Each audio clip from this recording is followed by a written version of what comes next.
দুধটা ফ্রিজে রাখবি না, দুধটা এখানে রাখ, মনসামন ইয়েতে দিতে হবে। গুড মর্নিং বন্ধুরা, মামসেরি ব্লগ চ্যানেলে তোমাদের সবাইকে স্বাগত জানাই। আবার একটা নতুন দিনের নতুন ভিডিও নিয়ে চলে এসেছি আমি তোমাদের সামনে। লাইক শেয়ার সাবস্ক্রাইব করতে ভুলো না। সাবস্ক্রাইব বাটনটা ক্লিক করেছো তো? সাবস্ক্রাইব বাটনের পাশে যে বেল আইকনটা রয়েছে সেটাও ক্লিক করে দাও, যাতে আমি যখন ভিডিও ছাড়বো তখন প্রথম নোটিফিকেশনটা তোমাদের কাছে যায়। আজ ঘুম থেকে একটু তাড়াতাড়ি উঠতে হয়েছে, ছেলে স্কুল না থাকা সত্ত্বেও, কারণ আজকে যেহেতু সংক্রান্তি, মা মনসা পুজো, তো সেখানে আমরা পুজো দেব। আমাদের পাশের বাড়িতেই পুজো হয়, তো সেখানে পুজো দিতে যাব। তো তার জন্য সবকিছু রেডি করছি, যে দুধ কলা ঠলা সব কিনে আনা হয়ে গেছে, খালি রেডি করে। আমি যেতে পারবো না, কারণ আমার শাশুড়ি মা আর আমার ছেলেকে পাঠিয়ে দেবো।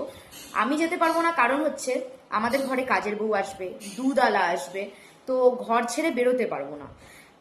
চট করে দেখতেও পাবে না, না দেখতে পেলে চলে যাবে। তোমরা তো বোঝোই যে ফাঁক পেলে কে ছাড়ে, তাই না?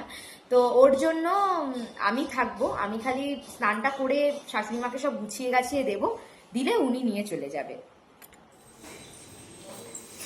পুজো হয়ে যাক, বুঝলে তো, আস্তে আস্তে যাও। এই গেটটা খোল বাবা, গেটটা খোল, গেটটা খোল, গেটটা খোল। মা আর ছেলে দুজনে মিলেই মা মনসাকে পুজো দিতে যাচ্ছে, তো ওরা বেরিয়ে গেলে তারপরে আমি বাবাকে টিফিনটা বেড়ে দেবো। এদিকটা গোছাতে গোছাতে এর মধ্যে বাবা বাজার নিয়ে চলে এসছে, বাবাদেরও টিফিনটা দিয়ে দিতে হবে।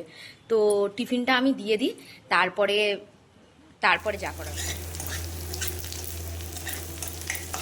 আগের দিনের ছোলা সিদ্ধ করা ছিল, হালকা ভাজা ছিল, তো বাবা আজকে এসে বলল যে পেঁয়াজটাকে ভালো করে ভেজে তার মধ্যে এই সিদ্ধ ছোলাটাকে দিয়ে আর একটু ভেজে দাও লঙ্কা টঙ্কা দিয়ে। তো সেটাই ভেজে দিলাম, আর মুড়ি বাবা ওদিকে নিচ্ছে, আমি ছোলাটা দিয়ে দিলেই বাবা টিফিন নিয়ে চলে যাবে।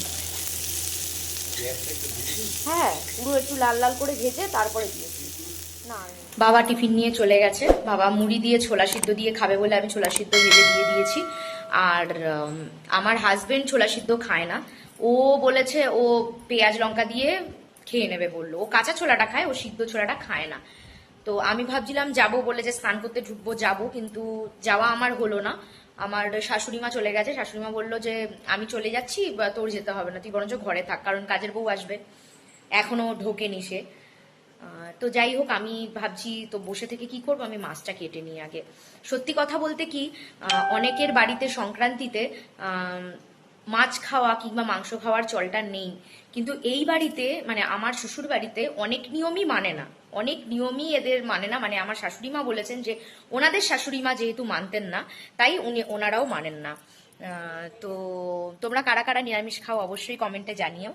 আমার বাপের বাড়িতে খায়, কিন্তু এই বাড়িতে খায় না। আমার বাপের বাড়িতে খাওয়া হয় নিরামিষটা। তো চলো আমি মাছটা কেটে নিই, তারপরে আবার কথা। কাটা হয়ে গেছে অনেকক্ষণ আগে, কিন্তু আরো খুটুর খুটুর অনেক কাজ ছিল, কারণ মায়ের পুজো দিয়ে আস্তে আস্তে এতটাই লেট হয়েছে যে আমি মাছের ঝোল থেকে শুরু করে আগের দিনের যা যা ছিল, কালকে যেহেতু শুক্রবার গেছে আমরা নিরামিষ খাই, তো পরশু দিনের যে মাছ টাছ সব ছিল, ডিম যা ছিল সবকিছু জাল দিয়ে সুন্দর করে ডাল ঠাল গুছিয়ে রেখে এসেছি। আর মা এসে খালি বলেছে তুই মাছটা কেটে রাখবি, আমি পার্শে মাছটা এসে করবো। তো ওর জন্য ওই পার্শে মাছটা মা এখন করছে, চলে এসছে মা করছে, আর আমি তার জন্য স্নান করতে এসেছি। এই দেখো আবার কতগুলো জমেছে, এখন এগুলো কাচবো, কেচে তারপরে স্নান করা হয়ে গেছে আমার। এবার যাব আমি পুজো দিতে। আসলে মেন কথা, কয়েকটা ক্লিপ আমি কথা বলছি, কয়েকটা ক্লিপ আমি তোমাদের দেখাতে পারছি না, কারণ হচ্ছে এতটাই তাড়াহুড়োর মধ্যে রয়েছি। আজকে একে সংক্রান্তি, তাল গোলানো থেকে শুরু করে সব রকমের রিচুয়ালস রয়েছে যেগুলো করতে হবে।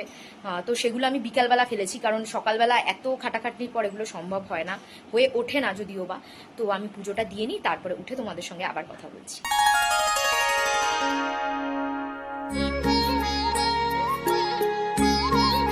পুজো দেওয়া আমার হয়ে গেছে, এবারে আমি যাব জামা কাপড়গুলো শুকোতে দিতে, দিয়ে তারপরে নিচে যাব।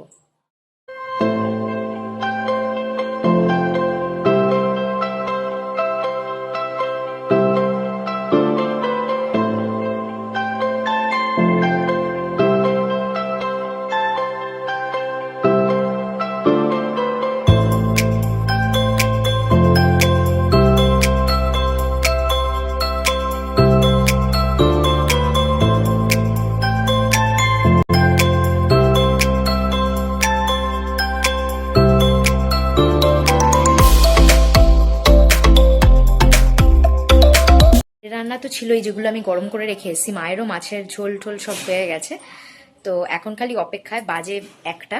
তো এখন অপেক্ষা খালি দোকান থেকে কখন আসবে, দোকান থেকে আসলেই আমরা সবাই খাবো। আমি এটা দেখি একবার, এটা কোন মাছটা খাবে? ও মাছ বাচ্ছে এখন, কোন মাছটা খাবে, কোন বড় মাছটা খাবে এটা তাড়াতাড়ি বল। এটা একবার দেখো তো।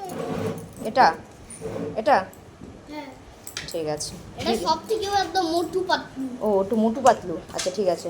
মোটু পাতলু চাই।